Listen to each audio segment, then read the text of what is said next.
Morning to everyone.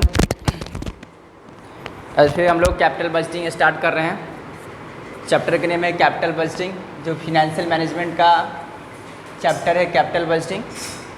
शायद हम लोग सम स्टार्ट कर दिए थे, जो भी थियोरेटिकल था वो ऑलरेडी हो चुका था। आज देखिए हम लोग कर रहे हैं इलस्ट्रेशन नंबर 6 होगा, ठीक है। 5 तक हो चुका था। आज हम लोग डिस्कस करेंगे इलस्ट्रेशन नंबर 6 पे। इलस्ट्रेशन नंबर 6 है, जो फिनेंशियल मैनेजमेंट का है। पेज नंबर आपको आएंगे 83, पेज नंबर 83 है। तो जिनके पास बुक नहीं होगा, थोड़ा एक बार स्क्रीन पे मैं दिखा दे रहा हूँ। तो देखिए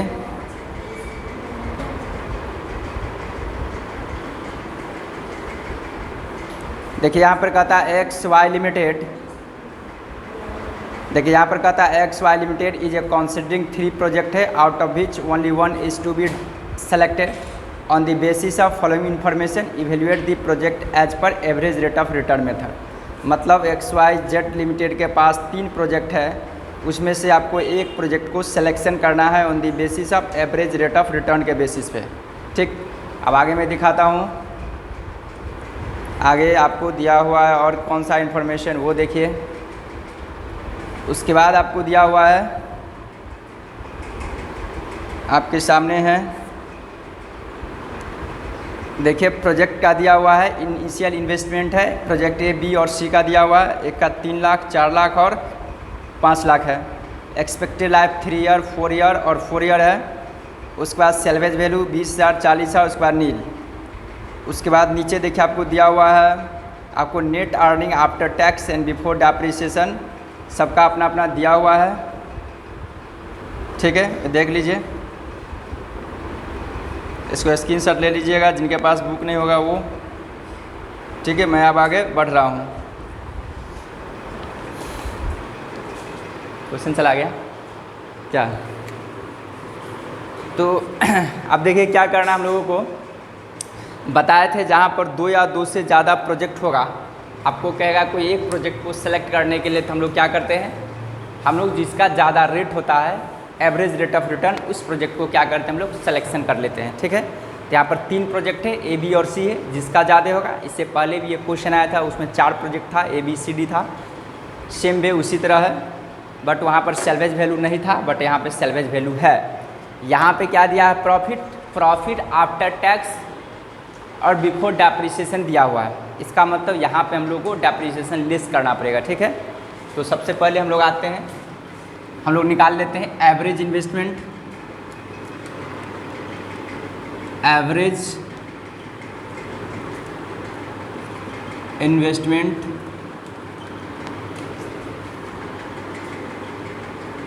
for project A. Project A के लिए हम लोग एवरेज इन्वेस्टमेंट निकाल रहे हैं। तो देखिए इनिशियल इन्वेस्टमेंट आपको दिया हुआ है 3,000। चाहे सबका एक ही बार निकाल ही देते हैं क्या, average investment A B C करके, ताकि बार बार निकालना ना पड़े। यहाँ लिख दिए एवरेज इन्वेस्टमेंट, ठीक है। यहाँ पर लिख दे रहा हूँ, ये हो जाएगा आपको प्रोजेक्ट ए हो जाएगा, बी हो जाएगा और सी हो जाएगा, ठीक है। ए बी सी 3 है प्रोजेक्ट। तो देखिए average investment is equal to, हम बताए थे कि ओरिजिनल कॉस्ट होगा प्लस सेल्वेज वैल्यू होगा और डिवाइड करेंगे 2 से, तो आपको क्या निकलेगा, एवरेज इन्वेस्टमेंट निकल के आएगा। तो देखिए यहाँ पर दिया हुआ है ओरिजिनल कॉस्ट, यहाँ पे हम फार्मूला भी ब्रैकेट में लिख दे रहे हैं। ओरिजिनल कॉस्ट या इनिशियल इन्वेस्टमेंट दोनों एक ही चीज़ होता है, ठीक। तो original cost plus salvage value और बाई 2 होता है इसका फार्मूला। ये फार्मूला यहाँ पे पुट कर दिया हूँ। आप देखिए ए प्रोजेक्ट का कितना इनिशियल इन्वेस्टमेंट है, 3 लाख, इसका 4 लाख, इसका 5 लाख। इसका आपको दिया हुआ 3 लाख, इसका आपको 4 लाख और इसका दिया हुआ है 5 लाख।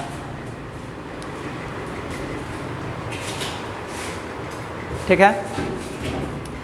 अब देखिए इसमें दिया हुआ सेल्वेज वैल्यू 20,000, 40,000 और इसमें नील है। इसमें मैं ऐड कर दूंगा 20,000 और डिवाइड कर दूंगा 2 से। इसमें ऐड करूंगा 40,000, इसको थोड़ा और इधर लिखता हूँ।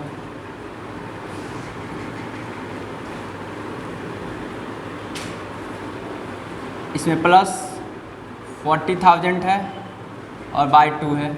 इसमें सेल्वेज वैल्यू है ही नहीं तो सिर्फ 2 से लिखूँगा, ठीक है। ये आएगा एवरेज इन्वेस्टमेंट, तो ये इक्वल टू आ जाएगा 3,20,000 होगा। इसका हाफ करेंगे तो 16 दूना 32, 1,60,000 निकल के आएगा इसका एवरेज इन्वेस्टमेंट। 4,40 तो ये आ जाएगा 2,20,000 आएगा और इसका हो जाएगा 2.5 लाख, ठीक है। यहाँ तक क्लियर है। अब हम लोग को निकालना क्या है, average annual profit after depreciation and tax. तो एवरेज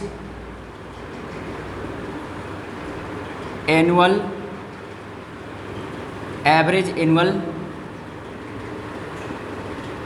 प्रॉफिट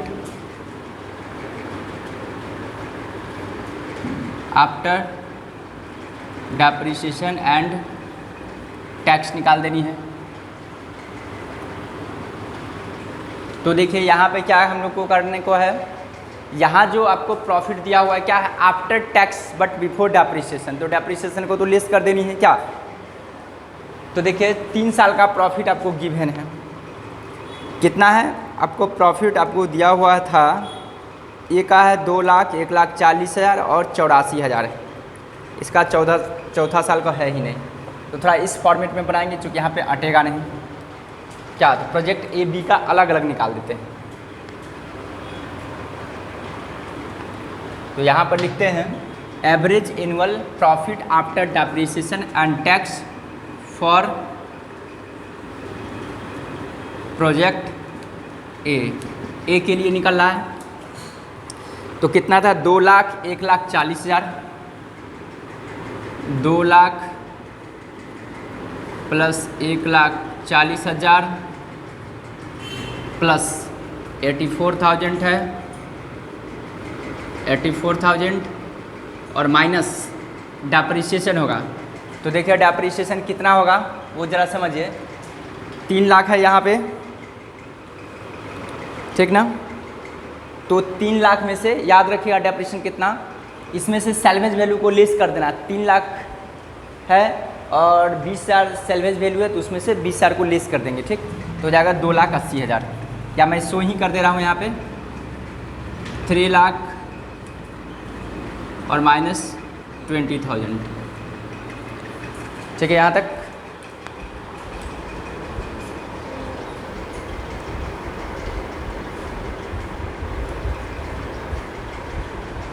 एकदम क्लियर है।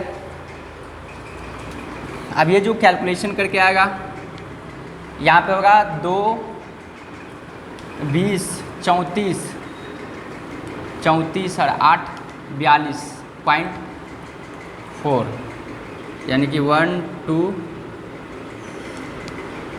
4,24,000 माइनस 3 लाख ऐसे गया तो 2,80,000 होगा ये। और यहाँ डिवाइड कीजिए नंबर ऑफ़ ईयर से, कितना है लाइफ था, कितना 4 साल था ना, एक्सपेक्टेड लाइफ था 3 ईयर था इसका।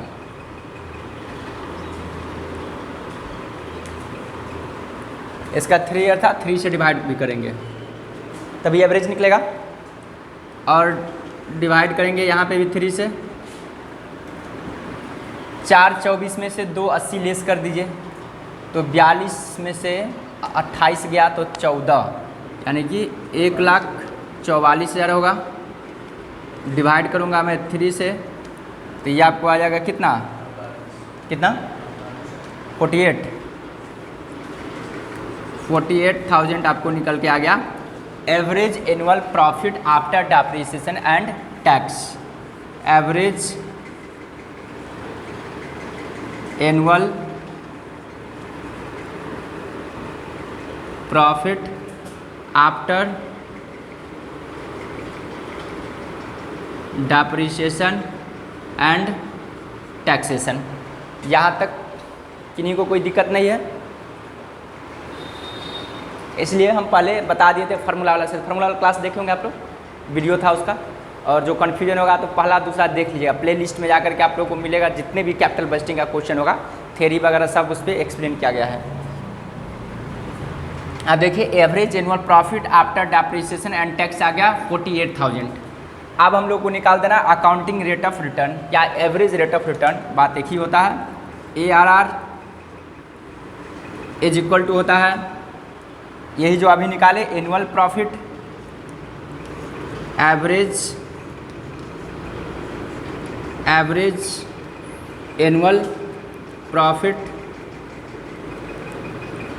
Annual profit into 100।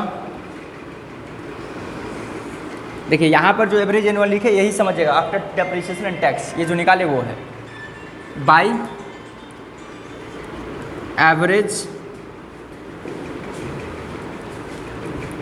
Average investment.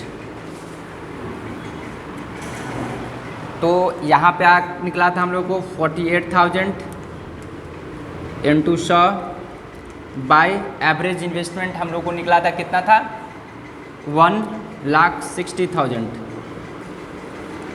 Is equal to होगा 30%। ठीक है, एक आंसर निकल करके एक प्रोजेक्ट के लिए इतना आ गया। आप लोग पहले इसको नोट कर लीजिए अच्छे ढंग से। अब देखिए आप लोग यहाँ तक समझ चुके हैं कि ए प्रोजेक्ट के लिए कितना हुआ अकाउंटिंग रेट ऑफ रिटर्न 30%, या इसी को बोला जाता है एवरेज रेट ऑफ रिटर्न। दोनों एक ही चीज़ है, या तो अकाउंटिंग रेट ऑफ रिटर्न बोलिए या एवरेज रेट ऑफ रिटर्न, दोनों एक ही बात है। अब मैं इसको मिटा रहा हूँ चूँकि यहाँ पे स्पेस है नहीं, आप लोग कंटिन्यू रखिएगा। अब मैं निकालूंगा प्रोजेक्ट बी के लिए।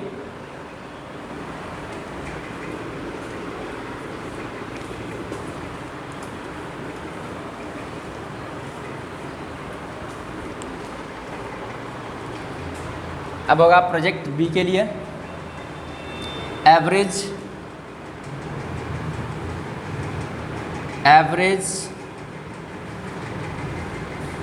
Annual profit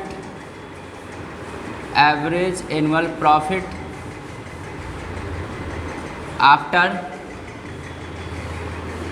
depreciation and tax. तो इसके लिए देखते हैं आप प्रॉफिट कितना दिया हुआ है। ये किसके लिए है, फॉर बी प्रोजेक्ट के लिए। ये जो आप निकल रहा है फॉर बी प्रोजेक्ट है।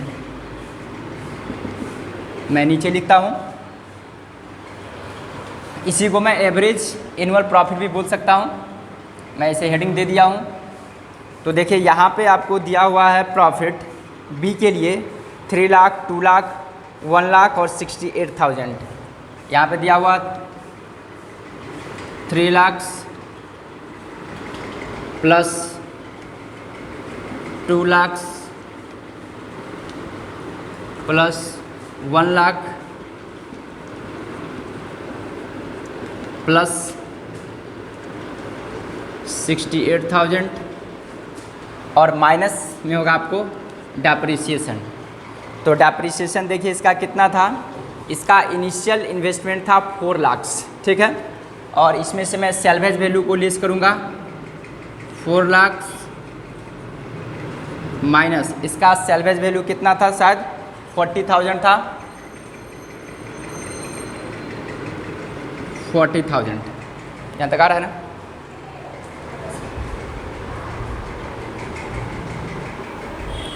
$40,000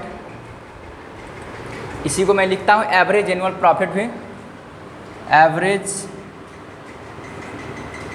annual profit is equal to इतना हुआ। अब मैं इन सभी को ऐड करूँगा, 3 2 5 1 6 6 68 हुआ, 6,68,000 माइनस ये इसमें से 40 चला जाएगा तो 3,60,000 होगा, और 360 में से इतना लेस कर दूंगा तो 3,08,000 होगा ना। 3,08,000 आपको आ गया एवरेज एनुअल प्रॉफिट। अब मैं फार्मूला लगाऊंगा accounting rate of return, ARR, accounting rate of return is equal to होगा, ओ सॉरी हाँ डिवाइड छूटिए, और डिवाइडेड बाय कितना था इसका 4 था ना यूजफुल लाइफ, 4 से डिवाइड कर दूंगा इसको, यहाँ भी हो जाएगा 4 से डिवाइड और यहाँ भी 4 से डिवाइड, तो ये आपको निकल कर कितना होगा, ये कितना 77,000 ये आपको आ गया।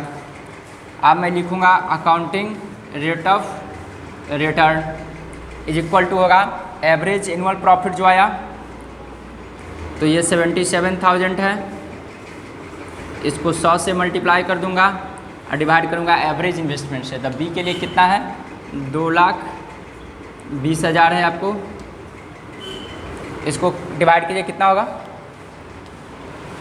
22×66 3,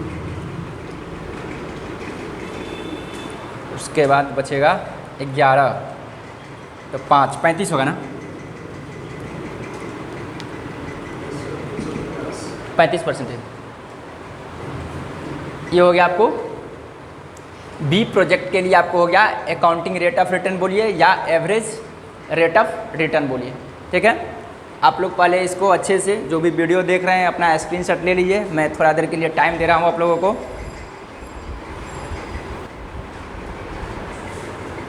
आप देखिए हम लोग प्रोजेक्ट बी तक हो गया अकाउंटिंग रेट ऑफ रिटर्न। अब सी के लिए हम लोग निकालेंगे, तो ये तो फार्मूला सेम रहेगा, तो इसलिए मैं इसको रहने दे रहा हूँ, सिर्फ अमाउंट को मैं मिटा रहा हूँ।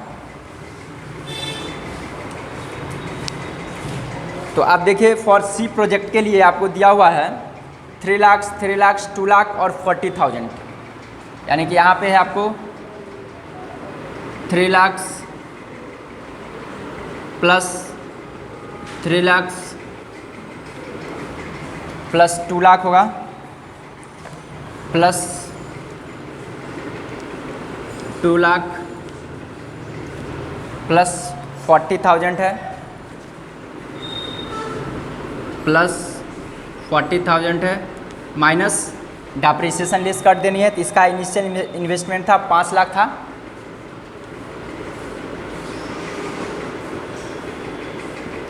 इसमें किसी प्रकार का सेल्वेज नहीं था, इसलिए सेल्वेज मैं उससे लिस्ट नहीं किया हूँ। और डिवाइडेड बाय यूजफुल लाइफ इसका कितना था, इसका भी शायद 4th ईयर था, देख लीजिए, हाँ इसका भी 4th ईयर है। अब कितना होगा 3, 3, 6 और 2, 8 लाख, और कितना था 40,000 था ना, वो 40 लाख लिख दिया हूँ, 2, 2, 4, यहाँ पर 40,000 है, ठीक, ये 40,000 है यानी कि 40,000 है, 3, 3, 6, 2, 8 लाख, 8 लाख 40,000 माइनस 5 लाख और डिवाइड होगा 4 से, इज इक्वल टू कितना होगा, ये हो जाएगा 3,40,000 और डिवाइड होगा 4 से 8.5 यानी कि 85,000 होगा। ये आपको आ गया average annual profit, average annual profit is equal to ये हो गया। अब मैं लगाऊंगा formula accounting rate of return का, तो हो जाएगा एवरेज एनुअल प्रॉफिट 85,000 इंटू 100 होगा बाय इनिशियल इन्वेस्टमेंट, जो एवरेज इन्वेस्टमेंट था इसका था 2.5 लाख था, तो जाएगा 25, 75, 3 बचा 10, 4 34% हो जाएगा, ठीक है। अब हम लोग को कहता था कौन सा प्रोजेक्ट को सिलेक्शन करना चाहिए, हमने पहले ही बता दिया था ऑलरेडी कि जब 2 या 2 से ज़्यादा प्रोजेक्ट होगा, कहेगा इनमें से कोई एक प्रोजेक्ट को सिलेक्शन कीजिए, तो मैं उस प्रोजेक्ट को सिलेक्शन करूंगा जिसका अकाउंटिंग रेट ऑफ रिटर्न या average rate of return higher होगा, ठीक है। तो हम लोग को नीचे लिखना पड़ेगा देखिए नीचे स्पेस है ना, मैं यहाँ पे लिखता हूँ, आप लोग नीचे लिखेगा, मेरे पास स्पेस नहीं तो मैं यहाँ पे लिख रहा हूँ।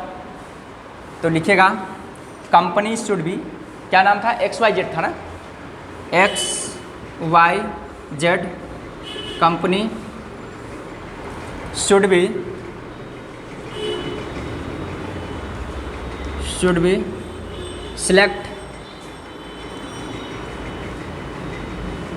select project. देखिए ए का कितना आया था रेट, बोलिए तो 30% और बी का 35, सी का 34, तो सबसे ज़्यादा बी का है। तो XYZ company should be select project B because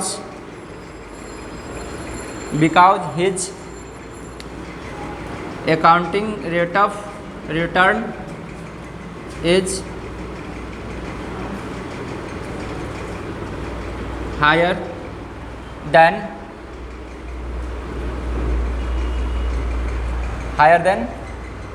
project A and C। ये हो गया आपको आंसर। ठीक है, इस तरह हम लोग एग्जाम में लिखेंगे। मतलब XYZ company should be select project B because his accounting rate of, आप लोग फुल लिखे आइए यार, आप लोग शॉर्ट में नहीं लिखेगा, एग्जाम में फुल लिखा जाता है। शॉर्ट यदि लिखना भी होगा तो ब्रैकेट में आप लिख दीजिएगा। ठीक है, आप लोग यहाँ तक समझ गए।